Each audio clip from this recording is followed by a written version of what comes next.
Aslan, Aslan, querido Aslan, soluçou Lúcia. Finalmente, o grande animal rolou para o lado de maneira que Lúcia caiu, meio sentada, meio deitada, entre as patas dianteiras dele. Ele se inclinou para diante e apenas tocou o nariz dela com a língua. Seu sopro morno a envolveu toda. Ela ergueu os olhos para o grande rosto sábio. Bem-vinda, minha filha, disse ele. Aslan, disse Lúcia, você está maior. É porque você está mais velha, pequena, respondeu ele. E não porque você está? Não estou, mas a cada ano que você crescer, vai me achar maior. Ai, gente, como é que eu queria ter pensado numa abertura assim, sabe? Igual a do vídeo anterior, mas não dá pra eu fala do filme. Esse filme não é tão icônico igual o primeiro, pra eu ter decorado.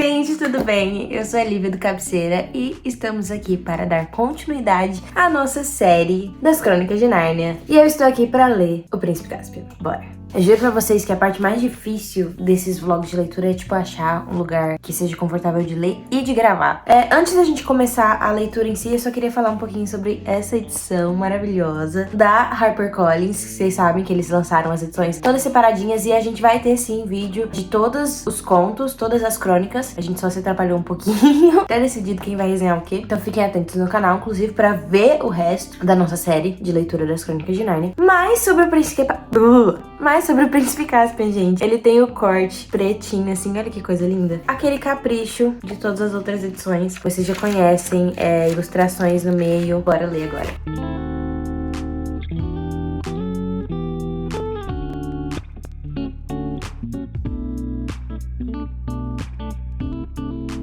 Gente, se você viu o outro vídeo em que eu li o Leão, Feiticeiro e Guarda-Roupa, você já sabe, né, que eu já li Nárnia, todas as histórias, mais de uma vez, umas mais, outras menos, mas todas mais de uma vez. E também sou viciada no primeiro filme dessa saga, tipo, literalmente sei todas as falas. Os outros dois filmes eu gosto, mas eu assisti bem menos. Só que eu já tô vendo, gente, que eu li só um capítulo, tá? Ainda vou ler mais antes de falar mais sobre a história. Mas já tô vendo que vai ser bem diferente do filme. Então, o que eu tô pensando? Eu vou ignorar as diferenças de filme versus livro, eu vou tentar não ficar falando muito sobre isso aqui nesse momento da nossa leitura em conjunto aqui, e aí lá no final, quando vier fazer as considerações finais, eu aponto as principais diferenças entre o filme e o livro, e aí quem não lê o livro vai poder ficar sabendo. Gente, tô aqui com a minha companhia, ó. Oi, Joey! Vai.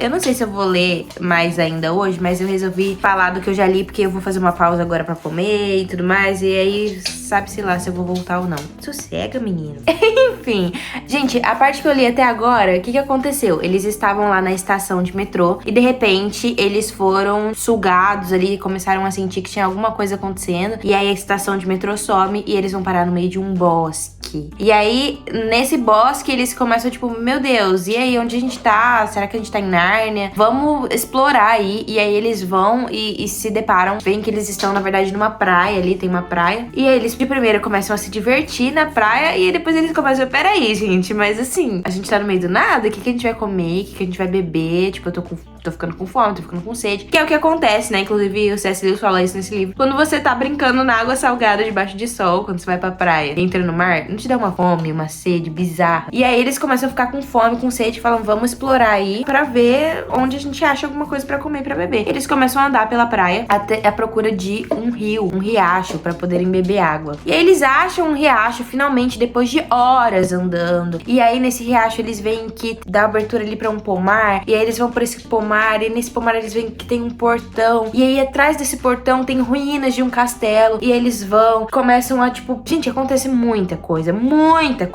até eles perceberem onde que eles estão. Tipo assim, tudo bem que se passaram centenas de anos, passaram 100 anos, sei lá, mas eles não perceberam, tipo, que eles estavam no lugar que eles moraram por anos. Mesmo não, o castelo em si, mas a redondeza. Isso eu sempre achei um pouco estranho, principalmente aqui no livro, que eles demoram muito pra perceber, eles ficam, tipo, com aquela sensação estranha de que, gente, tem alguma coisa estranha sobre esse lugar, tem uma sensação assim. Mas aí eu vou defender o lado deles, né? Na cabeça deles, só se passou 1 ano desde que eles saíram de Nárnia. Então eles falam, não é possível que o lugar que a gente morava, depois de 1 ano, está totalmente devastado dessa maneira, né? E aí quando eles finalmente descobrem que eles estão lá em Cair Paravel, que era o castelo deles, o palácio onde eles moravam, o lugar onde eles reinavam ali, eles lembram que tinha uma portinha que dava pro lugar dos tesouros, e aí eles descem usando a lanterna do Edmundo. Pra vocês terem uma noção, nessa hora já tava de noite, tá? Falei que eu não vou ficar fazendo comparação com o filme, mas é quase impossível. Mas enfim, já tava de noite e eles falam, vamos descer lá e descobrir o que tem lá embaixo. E aí eles ficam lá maravilhados com as coisas antigas deles e começam a lembrar dos tempos em que eles eram reis e rainhas de Nárnia. E aí eles falam assim, vamos pegar então o que a gente precisa pra não acabar a pilha da lanterna e a gente volta depois. E aí eles resolvem pegar os presentes que eles ganharam do Papai Noel lá no primeiro livro. E a Lúcia pega o cantilzinho dela com o trequinho que cura qualquer ferida, o Pedro pega a espada e o escudo,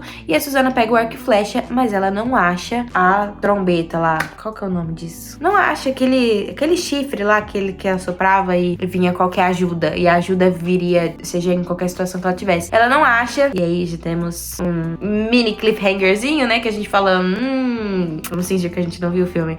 Onde será que está a trombeta da Susana? Gente, até agora só contou o ponto de vista dos 4 irmãos, não vimos nada fora isso, então não fomos introduzidos ao Príncipe Caspian, não fomos introduzidos aos Narnianos, nada disso aconteceu. Estamos chegando em Nárnia pela primeira vez, depois de muitos anos, junto com eles e descobrindo o que mudou, quanto tempo se passou, o que tá diferente, o que tá igual, e enfim, isso é muito legal de acompanhar, né, a experiência deles ali. Mais uma mudança que eu já percebo é no jeito de se impor dos personagens, né? A Lúcia continua aquela menina doce, maravilhosa que a gente ama. O Pedro, ele já pega uma responsabilidade maior para si, inclusive nesse livro. Ele é quem descobre que eles estão em Cair Paravel e ele tá lá. Inclusive fala que na hora que ele pega a espada e o escudo, ele se torna o grande rei Pedro. E o Edmundo tá muito mais maduro. Não aconteceu muita coisa ainda, mas a gente já percebe que ele tá mais maduro, né, do que no primeiro livro. Inclusive tem uma parte aqui que eles falam dos presentes, né, que só os 3 receberam. E aí o C.S. Lewis, ele ama fazer comentáriozinhos na história. Por exemplo, temos que levar os presentes, disse Pedro, pois muito tempo antes, em um Natal em Nárnia, ele, Susana e Lúcia haviam recebido alguns presentes aos quais davam mais valor que a todo o seu reino. Edmundo não ganhara presente, porque não estava com eles na época. Aí abre parênteses. Isso foi culpa dele mesmo. E você pode ler a respeito no outro livro. Muito bom. Fecha parênteses. E a outra personagem que mudou um pouquinho, que eu senti uma mudança, é a Susana. Eu tô sentindo ela muito mais, tipo, chata, sabe? Muito mais do contra. Tô sentindo que ela é meio a Susana do filme, assim, sabe? Que, vamos descobrir então se a gente tá realmente caindo pra... não, deixa isso pra ver depois. Sabe aquela coisa de irmã chata? E, inclusive, tem uma frase que o Pedro fala pra ela que eu achei muito legal. Que ele fala assim, ó. Anime-se, Susana. Não vale a pena nos comportarmos como criança agora que voltamos a Nárnia. Aqui, você é rainha. Ele tá falando, menina, acorda pra vida, tu não é mais criança não, você já viveu muito tempo. É tudo bem que você voltou a ser criança, mas aqui em Nárnia, você é rainha, então toma vergonha nessa cara, menina. E enfim, gente, vou continuar lendo e eu volto aqui pra falar pra vocês. Não sei se hoje ou se outro dia, mas de qualquer maneira eu volto.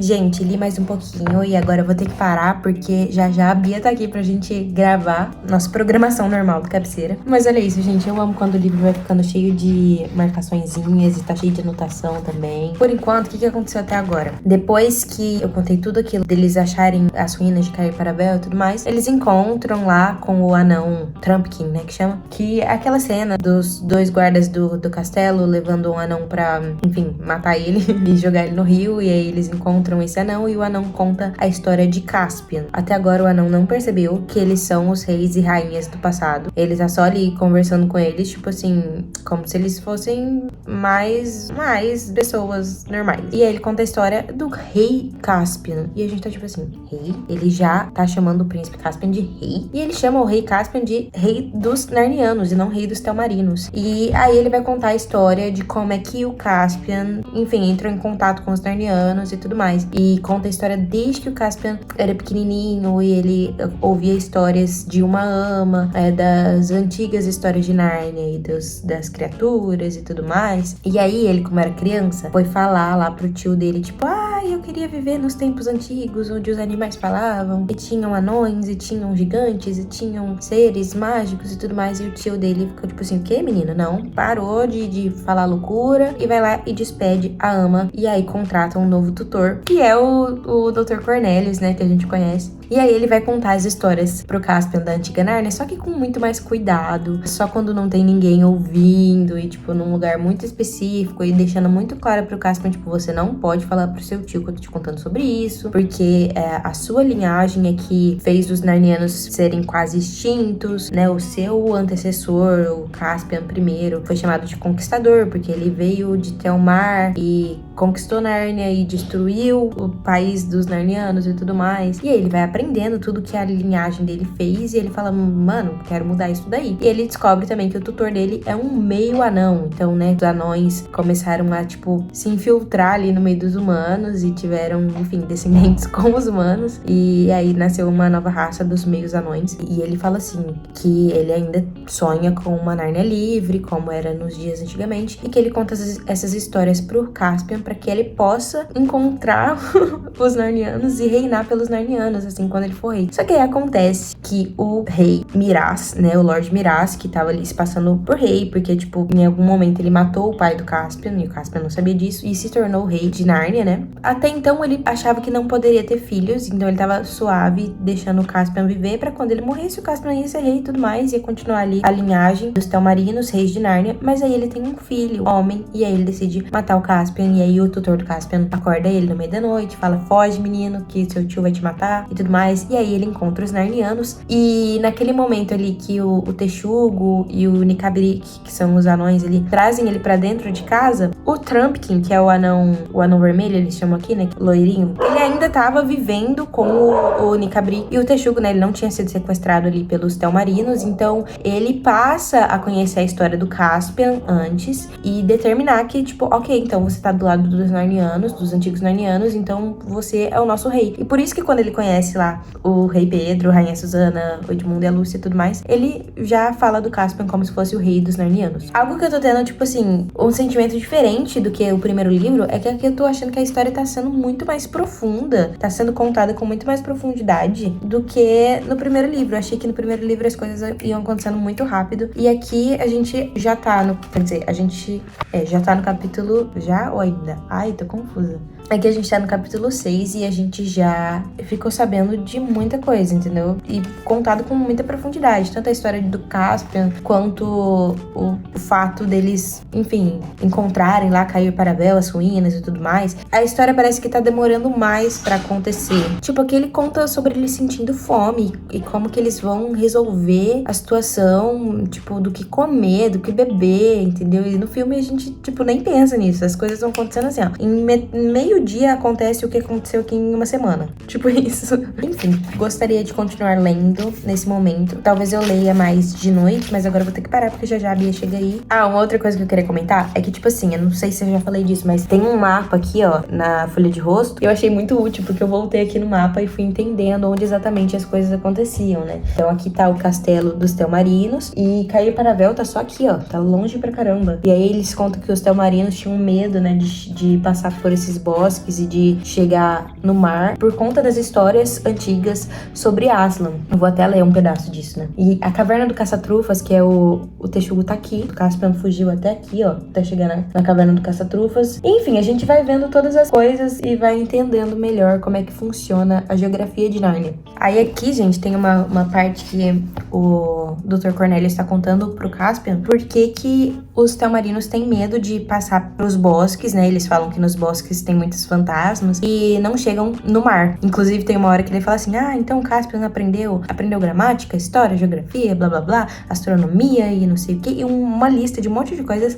E aí tem um adendo assim, ele não aprendeu nada sobre navegação porque o seu tio reprovava navios e o mar. E aqui a gente aprende que o porquê dos Telmarinos terem tanto medo dos bosques e tudo mais, e do que ficava depois dos bosques, que no caso era o mar. E ele conta assim: vossos reis têm um medo mortal do mar, porque jamais conseguem esquecer por completo que em todas as histórias, Aslan vem de além mar. Não querem se aproximar dele e não querem que ninguém mais se aproxime dele. Assim, deixaram crescer grandes bosques para afastarem o povo da costa, mas por terem tido uma desavença com as árvores, têm medo do bosque, e por terem medo do bosque, imaginam que esteja repleto de fantasmas. E os reis e os grandes homens, odiando ao mesmo tempo o mar e o bosque, em parte acreditam nessas histórias, e em parte as incentivam. Sentem-se mais seguros se ninguém em Nárnia ousar descer a praia e contemplar o mar na direção da terra de Aslan, da manhã e da extremidade oriental do mundo. Então ele tá falando, tipo assim, eles têm tanto medo de Aslan, têm tanto medo do bosque, eles não só não querem se aproximar do mar e do bosque, eles também não querem que ninguém se aproxime. Eles se sentem mais seguros se ninguém acreditar em Aslan, se ninguém for pra terra, chegar perto das terras de além-mar, né, que é da onde Aslan vem. Enfim, achei muito bom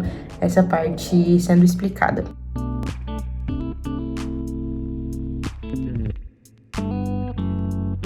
Gente, eu li um pouquinho ontem antes de dormir. Aliás, hoje de madrugada. E aí eu vou falar sobre o que eu li ontem e o que eu li hoje agora também. Assim, para falar a verdade, eu já tô a mais de 50% do livro, tá? Os Pevensie ainda não se encontraram com o Caspian.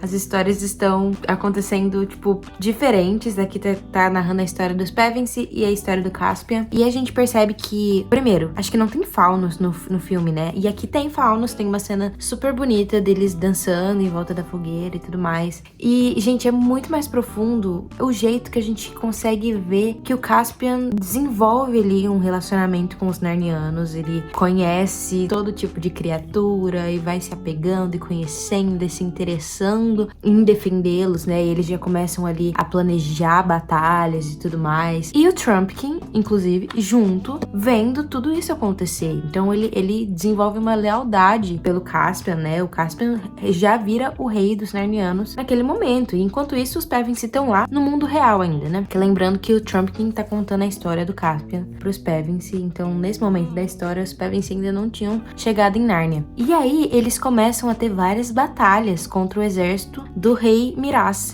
O exército encontra ali onde eles estão. Eles já estão lá na Mesa de Pedra. E algo que eu aprendi aqui, que eu não lembrava, que eu não sabia se a Mesa de Pedra tinha ido pra debaixo de uma caverna porque alguém levou ela pra lá, ou se foi uma questão geológica mesmo. E aqui ele explica que nos tempos antigos a mesa ficava em cima da colina, mas depois a colina passou a, tipo, meio que crescer por cima da mesa e a mesa ficou numa caverna. Enfim, não sei qual que é a lógica disso, não sei se isso realmente acontece na vida real, mas realmente foi uma mutação geológica aqui e não foi ninguém que tirou a mesa de onde ela tava e colocou ela dentro de uma caverna. Mas enfim, eles começam a ter essas batalhas, né? Eles estão ali naquele conselho falando pro rei Caspian: então, acho que tá na hora de você soprar a trombeta da rainha Susana. Gente, só nesse momento que ele vai chamar ajuda, né?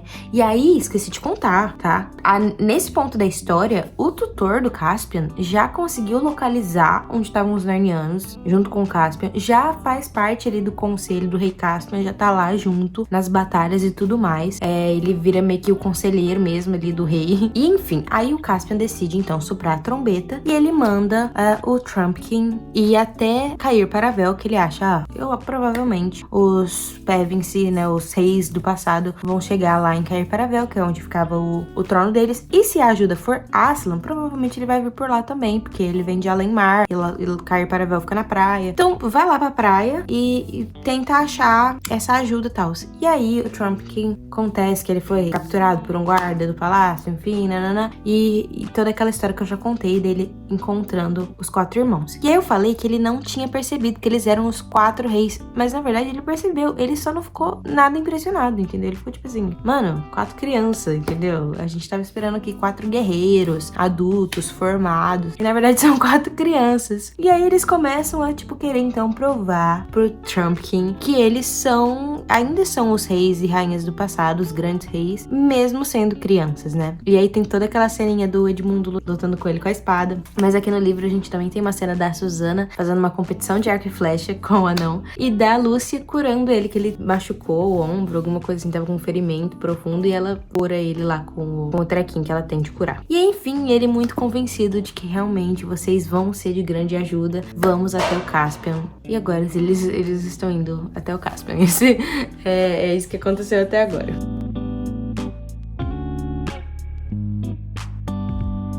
Gente, eu já li bastante desde a última vez que eu apareci aqui. Faltam 3 capítulos pra eu acabar. E eu vou dizer que nesse último capítulo que eu li, ou seja, faltando 4 capítulos pra acabar tudo, parênteses que eu tô falando baixo porque são tipo 5 da manhã, faltando 4 capítulos pra acabar tudo, é que finalmente os Pevins se encontram com o Caspian. A gente fica o livro todo esperando por esse momento acontecer. Mas vamos recapitular aqui tudo que aconteceu até chegar onde a gente tá. Eu ia acabar o livro, ia falar só no final, mas tipo, aconteceu tanta coisa que eu preciso falar com vocês. Onde a gente parou, os Pevins e o Trumpkin estavam saindo lá da região de Cair Paravel para poder ir até a mesa de pedra onde estava o exército dos Narnianos, né? Do Caspian e dos animais e tudo mais. Nesse processo, eles acabam meio que se perdendo ali, porque a geografia mudou muito, já que se passaram, acho que por volta de 1000 anos, né? Eu tinha falado antes que era 100, mas é tipo centenas de anos. Se passaram, a geografia mudou muito, eles estão meio confusos. E aí a Lúcia tem uma visão do Aslan, dizendo, tipo, vem por esse caminho. E todo mundo fala, não, nem você tá vendo coisa, deve ser um leão normal. E nesse ponto da história, eles já chegaram na conclusão de que existem animais que não são animais falantes, né? Ou seja, são animais selvagens. Teve um urso que tentou atacar eles e, enfim, o Trumpkin matou o urso. E nesse momento eles são tipo assim, não, deve ter sido um leão normal, ninguém viu. E se tiver um leão, então é melhor a gente ir pelo outro lado. E aí eles vão pelo outro lado. Quando eles chegam lá na travessia do rio, depois de um dia de viagem a mais, sei lá, eles se deparam com o exército, uma parte do exército do Miraz, e eles têm que voltar, colina acima, tudo de novo. E eles resolvem descansar, né, dormir, já tá de noite nesse ponto. E aí, gente, a Lúcia tem uma visão, ela não tá conseguindo dormir, ou ela acorda, e ela tem uma visão de Aslan, ela se encontra com Aslan novamente, quando ela fala, tipo assim, eu achei que você fosse vir rugindo e salvar todo mundo. Ele fala, as coisas não acontecem 2 vezes da mesma maneira. E aí ela fica, tipo, ela mesma chega numa conclusão de que ela deveria ter seguido Aslan naquele momento. E ela fala, o que teria acontecido se eu tivesse te seguido aquela hora? Ele fala, não tem como saber o que teria acontecido. Você nunca vai saber o que teria acontecido. O que você pode saber é o que vai acontecer a partir de agora. Então, tipo assim, quais são as decisões que você vai tomar a partir de agora? E ela fica pensando, mas eu não poderia ter ido sozinha, não foi minha culpa. Ou foi? Porque eu poderia ter ido, porque eu não ia estar sozinha, eu ia estar com o Aslan, né? Eu ia estar com você, ela fala pra ele. E ela chega à conclusão de que a coisa que ela tem que fazer, né? Ela chega à conclusão ali, de acordo com a ordem que o Aslan dá pra ela também, ela tem que avisar todos os outros que eles têm que seguir o caminho que o Aslan tá mandando. E que, a princípio, eles não conseguiriam vê-lo, mas que, assim, o desejo é que eventualmente eles o vissem. E ela vai lá, acorda todo mundo, tipo assim, menina, para de falar coisa nada com nada, entendeu? A gente tá querendo dormir, você fica falando que vê leão, mas ninguém mais tá vendo leão nenhum. E ela insiste, o Edmundo, bonitinho, muito evoluído, fala, eu confio na Lúcia, vamos atrás dela. Ele é o primeiro dos irmãos a conseguir ver o Aslan, né? Porque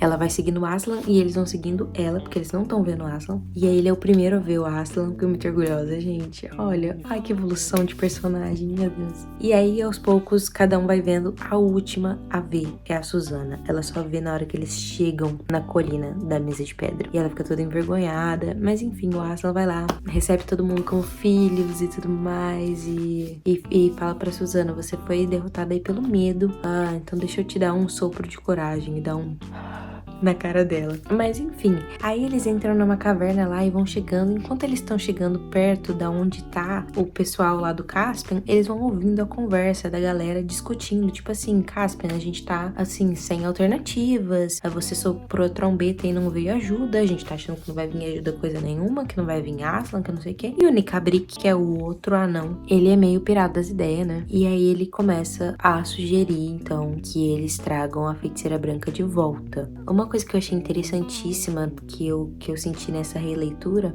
é que a gente sabe que a história foi escrita para crianças, mas que adultos tiram muitas lições, né? E algo que assim, falou comigo é que quando a gente é criança, a gente é tão, assim, inocente no sentido... Eu acredito que Aslan vai vir e vai salvar tudo, sabe? É simples assim. Aslan é o maioral, ele vai vir e vai salvar todo mundo. A gente não precisa se preocupar. E a gente sabe disso como leitor também, mesmo adultos. Mas a gente vai vendo o discurso do Nikabrik e ele se torna mais apelativo para um adulto lendo essa história do que para uma criança. Uma criança leria isso e ficaria tipo assim, gente, esse cara é louco, ele é do mal. Mas como um adulto, isso é bizarro, porque a gente deveria ser mais esperto, né? Mas a gente acaba se sentindo mais atraído do que uma criança estaria pelo discurso do Nikabrik, falando que, tipo, como é que eles vão saber se a história de Aslan é verdade, se ele realmente ressuscitou? Tipo assim, você coloca em perspectiva tudo que Aslan representa, né? Jesus tendo ressuscitado e tendo nos chamado para reinar junto com ele, que é o caso que o Aslan faz as crianças reinarem, né? Serem reis e rainhas de Nárnia. E ele começa a, tipo, questionar tudo isso. Como é que a gente sabe que isso é verdade? O leão veio aqui e morreu, como é que a gente sabe que ele ressuscitou se logo depois disso ele sumiu, né? Eu acho que a gente tem que apelar aqui pra uma força que a gente sabe que existiu de verdade, que é a Feiticeira Branca. Enfim, terrível, né? Obviamente a gente já sabe que o Aslan está vivo, que o Aslan realmente ressuscitou da mesa de pedra e tudo mais, mas esse discurso do Nikabrik, tipo, te coloca em perspectiva, assim, tipo, te faz entender da onde ele tá tirando isso, conhecendo as pessoas da nossa vida, enfim, num contexto cristão que pensam da mesma maneira, que começam a duvidar da existência ou da importância ou do papel, né, de Jesus quando ele veio, da ressurreição de Jesus e tudo mais. É tenso. Uma coisa que eu achei que foi meio anticlimático é que quem mata a Feiticeira Branca, né? Que é aquela imagem da Feiticeira Branca, é o Trumpkin, que é o anão. Achei muito engraçado, porque, tipo, isso eu vou precisar comentar do filme, porque no filme é muito mais legal, é muito mais épico, sei lá. O Edmundo indo lá e matando ela, né? Porque é muito mais poético. Porque no primeiro filme, ele que tava sendo tentado pela feiticeira, ele que foi enganado, que foi aliciado ali. E aí no segundo filme ele vai lá e mata ela, enquanto tá todos os outros ali, o Pedro e o Caspian, sendo tentados. E aqui não, aqui é o Nikabrik que dá uma espadada na cabeça dela, corta a cabeça dela e pronto, ela morre, assim, sabe? Sem tentar ninguém. Então no filme eu achei que essa parte específica dele derrotando a feiticeira, dele enfiando a espadinha lá na parede de gelo, é mais legal no filme.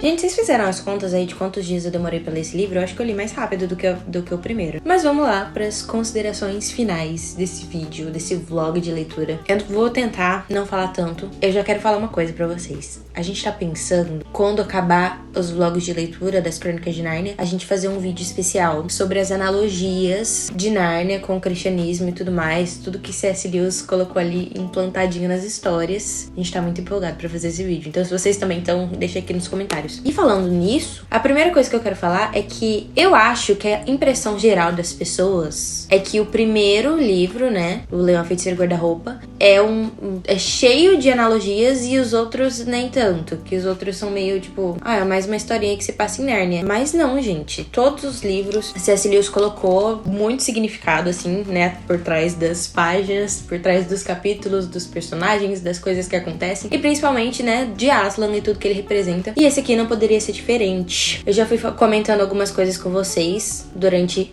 o vlog de leitura, mas esse livro aqui vai basicamente falar das pessoas que não acreditam mais em Jesus, né? Que não acreditam mais em Aslan, aqui nesse caso. Então, se a gente parte do pressuposto que o livro passado, o que C.S. Lewis quis fazer era a analogia de que Jesus morreu na cruz, né? Aslan morreu na mesa de pedra para salvar os narnianos, assim como Jesus salvou a humanidade. E logo depois ele ressuscitou ressuscitou, né? Vamos falar de Aslan, aí vocês vão entender, né? A analogia. Aí ele ressuscitou e chamou os 4 filhos de Adão e filhos de Eva pra reinar. E logo depois disso, né? Ele não deixou de ser o rei, o grande rei de Nárnia, mas agora os humanos são reis também daquele mundo. Mas logo depois disso, ele fisicamente vai embora de Nárnia. Ele volta pras terras de Além-Mar, que seria o céu de Nárnia. Então tudo isso tem aquela ligação, né? Jesus, quando ressuscitou, e agora nós somos chamados pra reinar junto com ele. E aí ele volta pro céu. Tem toda essa ligação. Esse livro aqui, ele vai ser uma continuação direta daquele outro. Então, o que aconteceu depois que Aslan saiu fisicamente ali de Nárnia, né? Apesar de se passarem 1000 anos entre uma história e outra, é uma continuação direta. Então, se passaram 1000 anos, centenas de anos, e os narnianos que sobraram, né? A Terra ali foi dominada pela humanidade, mas pela parte ruim da humanidade, que são os Telmarinos. E os narnianos ali estão vivendo num mundo sem Aslan, num mundo onde Aslan não tá o tempo todo ali presente pra salvá-los, pra vir rugindo e salvá-los como ele fez da primeira vez. E o que acontece é que alguns narnianos começam a, esquecer ou duvidar da existência de Aslan, duvidar da existência de um grande rei, de um rei que poderia salvá-los. Eles começam a falar, gente, mas será que isso é verdade? Será que isso aí não é invenção? Sei lá, porque, ok, ele ressuscitou e depois não tem mais registro nenhum dele aqui. Como é que a gente vai saber se isso não é uma invenção do povo, né? Isso são o que os Telmarinos acreditam e o que os Telmarinos gostam de, enfim, reforçar de reforçar essas palavras, né, para que as pessoas não acreditem em Aslan e não achem que existe outro rei além do rei ali que tá governando. E alguns narnianos começam a acreditar nisso também. Eu acho que essa é a principal mensagem, assim, desse livro em relação ao que isso representa pra gente no mundo real. Que algumas pessoas começam a duvidar também da existência de Jesus. Mas começam a duvidar, começam a falar, gente, será? Já faz tanto tempo essas histórias, será que isso realmente aconteceu do jeito que tá escrito, do jeito que as histórias contam? Por que então, se existe um Aslan, se existe um rei, se existe um leão, por que ele não voltou pra salvar a gente? Por que ele deixou a gente viver nesse mundo aí governado pela humanidade? E nesse caso, pela humanidade, a parte ruim da humanidade, né? Porque vamos lembrar que pra ser rei legítimo de Nárnia tem que ser humano mesmo. E é basicamente sobre isso o livro. E a gente vai pegar um Telmarino, né? Ou seja, não era nem um narniano. No final a gente vai descobrir, né, que Caspian é sim um humano, os Telmarinos são humanos. Mas a gente vai pegar um Telmarino que vai ali comprar a briga dos narnianos e vai falar assim, pode deixar comigo que eu vou restaurar o reino de vocês e vou, enfim, salvar Nárnia dos Telmarinos que acabaram com vocês. E isso por si só já é muito interessante, né? Que é aquela questão, os humanos foram chamados pra reinar, porém não pra instalar a humanidade deles no mundo. E quando o Aslan, inclusive, revela pra Caspian que ele é humano, então ele não sabia, né? Que ele tinha vindo do mundo real, a raça dele, dos Telmarinos, tinham vindo do mundo real também. Ele fala assim pro Caspian, você vem do senhor Adão e da senhora Eva. Isso é, ao mesmo tempo, honra bastante para erguer a cabeça do mendigo mais pobre e vergonha bastante para curvar os ombros do maior imperador da terra. Contente-se com isso.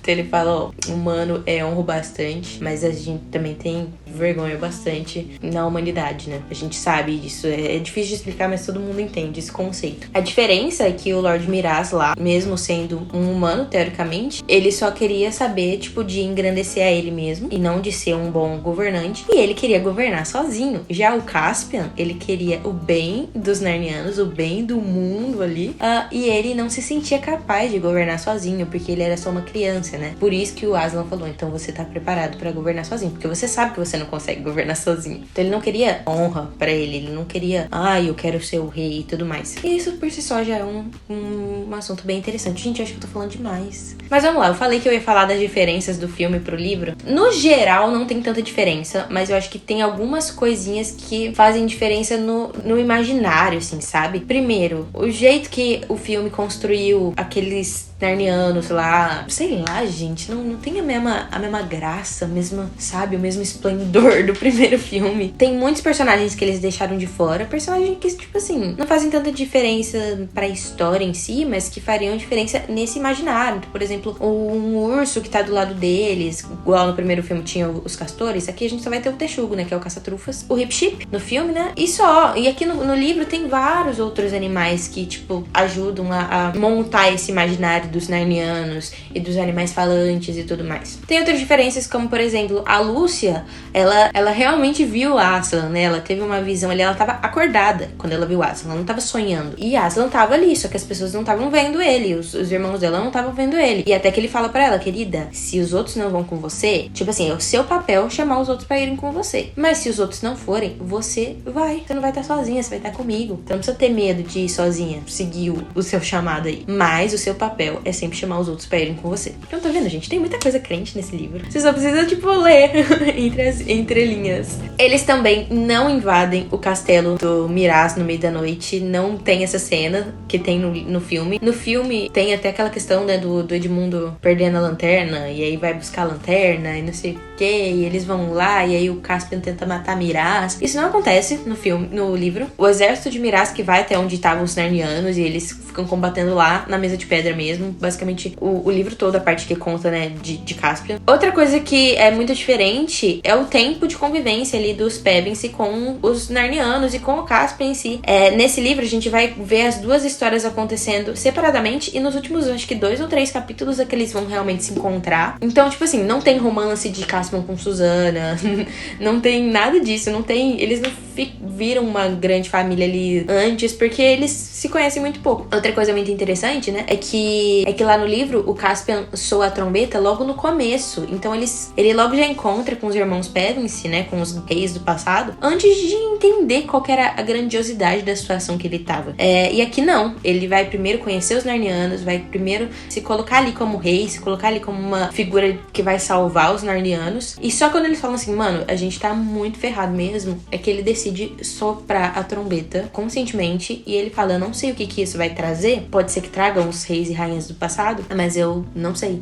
Então ele sopra a trombeta e aí demora dias ainda pra ele se encontrar com os reis, né, Pedro, Susana, Lúcia e Edmundo, porque o Trumpkin, que é o anão, vai até eles e tudo mais, e aí acontece tudo aquilo que eu já contei durante o vlog. Então, tipo assim, também tem esse paralelo, né, que ele pediu ajuda, ele soprou a trombeta e a ajuda não veio instantaneamente, mas ele sabia que a ajuda iria vir, né, e a mesma coisa às vezes quando a gente ora pedindo alguma coisa, pedindo ajuda e as coisas não acontecem instantaneamente, não acontecem da maneira que a gente tá esperando, a gente já começa a achar, tipo assim, então Deus não tá me ouvindo, Deus não existe, não sei o quê. E Caspian tava lá, firme e forte, falando assim, não, eu acredito que Aslan vai mandar uma ajuda aí. Não sei se ele próprio vai vir, não sei se vai ser os reis e rainhas do passado, eu não sei como é que vai vir, mas eu acredito que vai vir essa ajuda aí, né? E é isso que eles fazem. Tem muito mais coisas que eu gostaria de ficar aqui falando eternamente. Eu não sei se eu esqueci de falar alguma coisa, gente, porque eu tô só falando aqui, só sentei aqui e fui falando.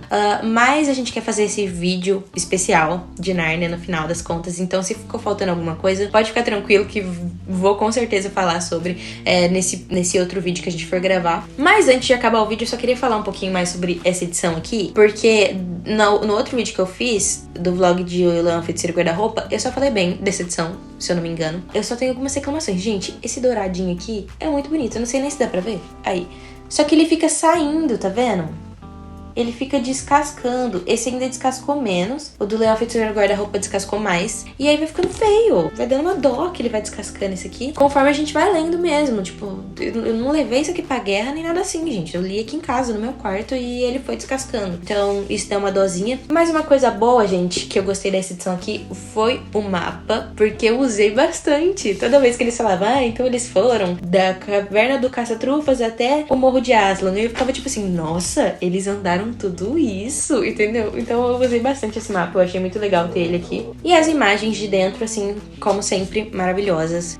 A diagramação desse livro é muito boa e foi uma experiência e tanto. Outra coisa que eu queria falar é que esse livro aqui, eu já achei que ele é um pouco mais maduro, no sentido, tipo, de escrita mesmo, do que o primeiro. Eu acho que o primeiro, o C.S. Lewis fez pensando nas crianças menores mesmo. E esse aqui, talvez, tipo, as crianças já cresceram um pouco, entendeu? Ele é um livro um pouco mais sombrio, ainda assim é pra crianças, mas ele é mais intenso, ele tem mais detalhes, a história acontece de maneira mais densa, assim, sabe? Enquanto que o Leão Feiticeiro Guarda-Roupa, eu tinha a impressão de que a gente passava uma página e já tinha acontecido, tipo, um monte de coisa, porque ele só ia jogando as informações, sabe? Mas não se aprofundava em nada. E aqui, muito pelo contrário, eu acho que ele se aprofunda até demais em alguns momentos, não que isso seja ruim. Mas é realmente um livro com muitos detalhes de tudo que tá acontecendo, de tudo que eles estão pensando, de tudo que eles estão passando.